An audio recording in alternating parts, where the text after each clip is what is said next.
नमस्कार मित्रांनो, स्वागत आहे तुमचं आपले जी के एज्युकेशन ग्रुप आहे यूट्यूब चॅनलवरती. मित्रांनो, आजच्या व्हिडिओमध्ये आपण पुढच्या काही मिनिटांमध्ये पोलीस भरतीवर आधारित असे 10 प्रश्न बघणार आहोत. चला तर मित्रांनो, जरा न वेगळा होता आपण आपल्या व्हिडिओला सुरुवात करूया. मित्रांनो, पहिला प्रश्न आहे, बुलढाणा जिल्ह्यातील थंड हवेचे ठिकाण कोणते?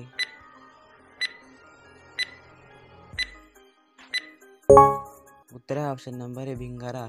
बुलढाणा जिल्ह्यातील भिंगारा थंड हवेचे ठिकाण आहे. प्रश्न दुसरा आहे, भारताचे पहिले वन धोरण कोणत्या वर्षी जाहीर झाले?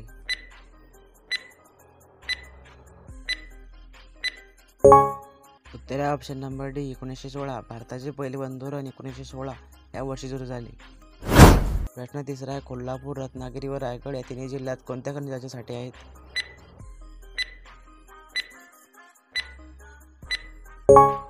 उत्तर आहे option number C bauxite. Kolhapur, Ratnagiri व रायगड या तिन्ही जिल्ह्यात बॉक्साईड खनिजाचे साठे आहेत. प्रश्न चौथा आहे, महाराष्ट्र शासनाद्वारे प्रकाशित केले जाणारे मासिक कोणते?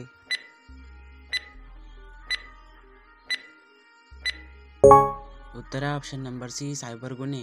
माहिती तंत्रज्ञान कायदा 2000 हा कायदा सायबर गुन्हे याच्यासाठी आहे. प्रश्न पाचवा आहे, सुप्रसिद्ध दासबोध या ग्रंथाचे कर्ते कोण आहेत?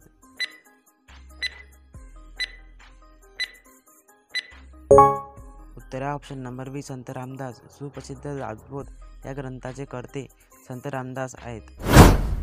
सहावा आहे, विजय स्तंभ कुठे आहे?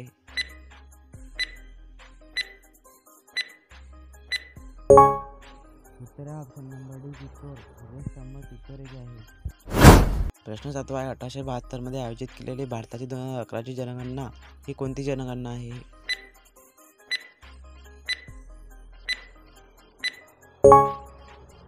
उत्तर आहे ऑप्शन नंबर बी 15वी. 1872 मध्ये आयोजित केलेली भारताची 2011ची जनगणना ही 15वी जनगणना आहे.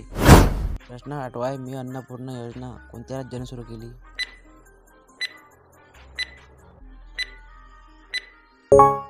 उत्तर आहे ऑप्शन नंबर ए मी अन्नपूर्णा योजना महाराष्ट्र राज्याने सुरू केली. प्रश्न 9 तलाठ्यावर नजीकचे नियंत्रण कोणाचे आहे?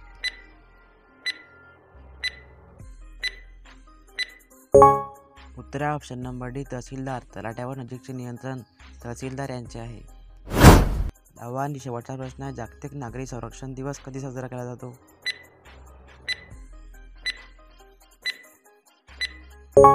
उत्तर आहे ऑप्शन नंबर ए 1 मार्च. जागतिक नागरी संरक्षण दिवस हा 1 मार्चला साजरा केला जातो. मित्रांनो, आजचा व्हिडिओ कसा वाटला कमेंटमध्ये नक्की सांगा. या चॅनलवरती नवीन पहिल्यांदा आला तर आपल्या जी के एज्युकेशन ग्रुप यूट्यूब चॅनलला सबस्क्राईब करायला विसरू नका. भेटूया का त्या पुढच्या नवीन व्हिडिओमध्ये. जय हिंद, जय महाराष्ट्र.